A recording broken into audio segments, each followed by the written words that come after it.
Hello, welcome to Otto's Garage.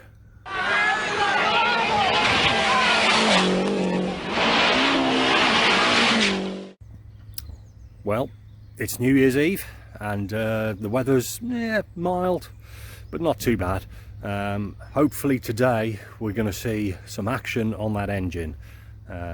Tim in the next unit is going to get her in the parts washer with us, and we'll just see what kind of wear and tear there is on it. Okay, that's some of the engine parts there. Some of these are going to have to go over to the big end shells, etc., stuff like that we've got to get in there. And this is basically the whole motor broken down, block, crank, head, blah blah blah. So we're going to take that across to Tim's and get that in the parts washer.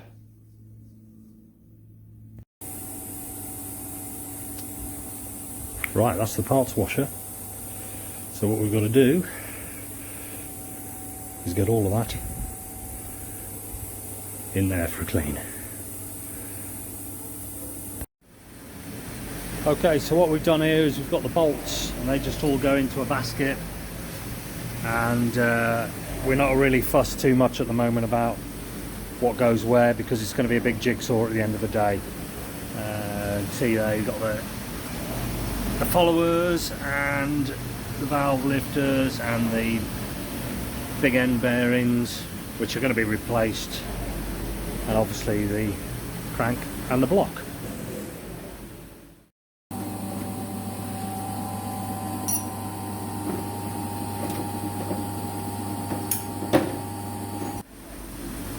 And that's the parts washer doing its job at the moment. So we just put a couple of items in at a time and then swap them over.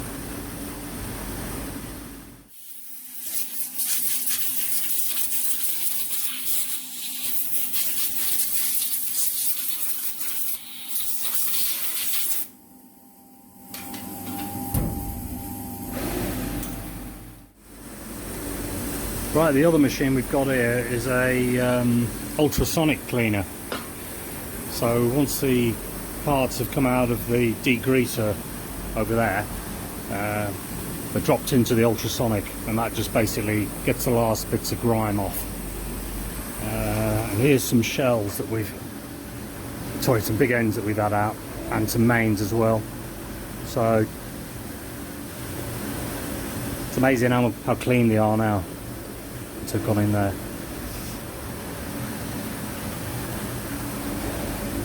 What we need to do is get that engine in the Lancia. That'll make it fly.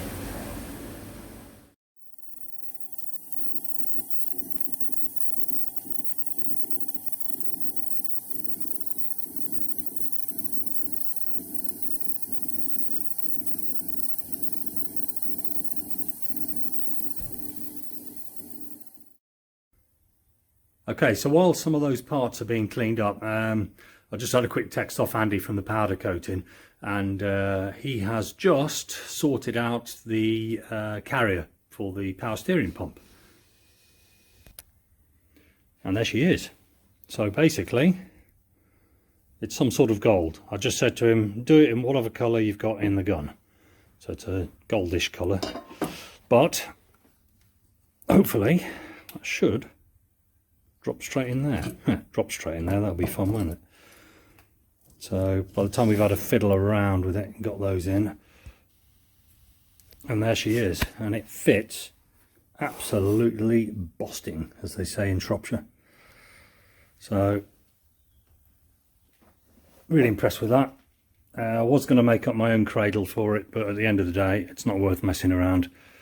I think it was something like 25 quid off eBay. So cool, really happy with that, looks good. Right, I've got some of those parts out so we can have a look and just see what kind of job that washer does. So that's part of the sump, and you can see just how clean it gets it. So it's going to go in the ultrasound washer as well, and that should just take these last bits off. But basically, it's amazing how much cleaner it is to work with once it's been in the washer. Right, just going back to have a look at those headlights. I've now mounted them in the car, and wired them in. So we'll just have a look and see what that looks like.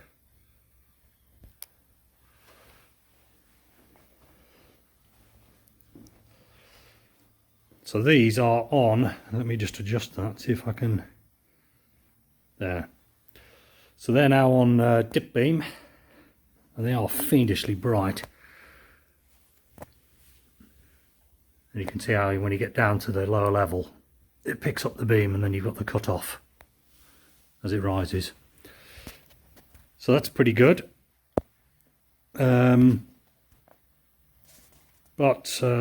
What I would say is that I can't really test the indicators at the moment.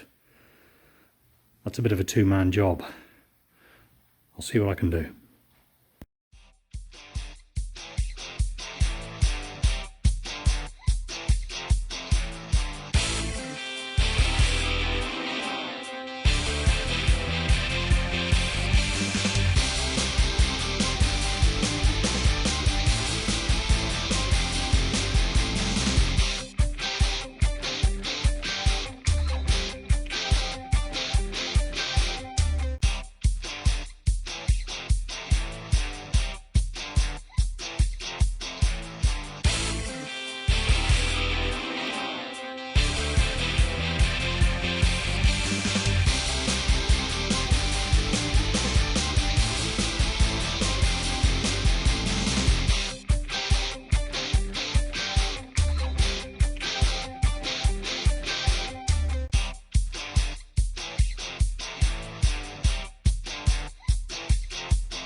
Now, just so that you can understand how it kind of works behind, this is the alley plate that we had cut out on the plasma profile cutter, and obviously these are the units. I've just tried to keep this really simple. So basically, the unit is mounted into the alley plate, and it's just basically sealed all the way around with a, it's not a silicone, but it's a silicone type of adhesive, and that gives it kind of like a bit of a rubberized mount. If there's any issue in the future, it's just gonna be a case of Stanley knife around it, cut it, take it out and put a new unit in. They're not serviceable units, it's all sealed anyway, so it's not like swapping a bulb over. And then just keep it even more simple, we've got a stainless steel Allen headed bolt here. There's a bit of fuel hose rubber which goes back to the body, and then on the back side, this isn't quite finished at the moment, but it'll just have a either a capsated nut or a washer. These are a little bit on the long side now, but it does mean that there's some flexibility in this section here so that we can tighten it up and close it together, and it'll expand back out again. And that means then that we can adjust the up and down and the left and right nature of the headlights as they're mounted in that plate. So it's just a dead simple solution for there. And of course, this can be cut to any length, you know, so if I find, oh, I could just do with bringing it back in a little bit for whatever reason, I can do. So I'm trying to keep things simple on it. But of course, the great thing about it as well is it's all rubber mounted, so hopefully it's not going to shake around too much and fall to bits. And there you go. Power steering pump. So we got the pump refurbed and we got the bracket and everything, and I think I am going to have to mount it down there on the shelf, mainly because of the height of it. I did want to put it in here, but we got wiper motor going in there. You can see that's what those lugs are for, and there's just no way with that height is it going to fit. The other place that I did think was down here where the battery box, where the battery was going to be. Possibility of getting in there. The only issue I might have with that is whether it's going to kind of foul all in the back of the light. So that is an option of putting it in there, because if you look over there, we have got quite a bit of depth on the height. It's obviously the same on both sides. So I might just offer that in there and shut the hood on it and see. Hood, it's a bonnet, it's not a bloody hood. Shut the bonnet and just see what's going to, if it'll clear anything in that. Okay, so I'm pretty sure that we are going to have the power steering pump located down there. It's not an issue, but the only thing that you do see on it is when we shut the bonnet, she closes down she actually just sneaks up into the position where the bonnet vent is. That's kind of a bit of mesh over there anyway, so I quite like that because it's using the space, it's keeping it out of the way, and it's keeping it low down as well. So yeah, I think that's where we'll go with that anyway. And then I can just run the pipe across and round and down into the rack. The other thing that I do need to sort out is obviously where the cooler's going to go. I may well be putting that down there somewhere, or failing that, it doesn't have to be very big. It might even be located up on the inner wing just behind it, but we'll see anyway with that one. But I'm pretty sure that's where she's going to have to go because of the height. It's obviously quite a tall unit. Right, windscreen wipers. Well, not actually the wipers themselves, but the mechanism and the motor that gets fixed to the engine bay side of the bulkhead. I need to get that in place really, just to see what access is going to be. It's obviously a kind of a serviceable part that I might need to get to in the future. So I want to get that mounted up and see what else it affects when it's in place. So this is the wiper mechanism. We've got the motor, and it's even got its original Lancia factory bag over it protecting that. I don't think I've even had that off yet, but I will have a look underneath there obviously. So you've got the motor, and you've got the wiper arm bracket, or the chassis, whatever you want to call that, and then you've obviously got the two parts where the actual blades are fixed onto on there. It's in pretty good nick, but I do want to give it a bit of a tidy up, get rid of a bit of this surface corrosion and stuff like that. And then we'll obviously be having a bit of a look in here and just see what the motor's doing, and if there's any loose play in any of the drive bushes and things like that. So these mechanisms here, which basically the wiper arm fits onto, that goes through the bulkhead there, these are quite stiff, especially this one. The one on the driver's side wasn't too bad, but what I've done is I've just applied a bit of WD into there and down on the back side of it in here on both of those. And then if you just give it a good work around, loosen her up, leave for 10 minutes, come back, give it a little bit more WD and repeat the process, it'll free up nicely. I would guess that in most instances when that's on the car, that never gets looked at because it's tucked right under the bulkhead. You know, you can't get to it, and that's probably why most people experience dubious wiper mechanisms, you know, when the actual blade is not moving as freely as it should do and squeaks and stuff like that. But generally in very good nick, there's no play in that. So once that's been greased up again afterwards, that's going to be good to go back on the car. I'm just going to give it a light coat of paint anyway, just so I've given a wire brush off just to make it look a little bit more presentable anyway. Now where it mounts in the car is over on those three lugs, and then the arm travels underneath and comes up through that front panel. So you've got obviously your two wiper holes in there, and then these other holes are for washer jets. But the thing I'm concerned about is that when that's in place, how accessible are the holes and the nuts for the dash? Because we've got I think there's 5 of those that run across, 2 on that side, 1 in the middle and 2 on this side.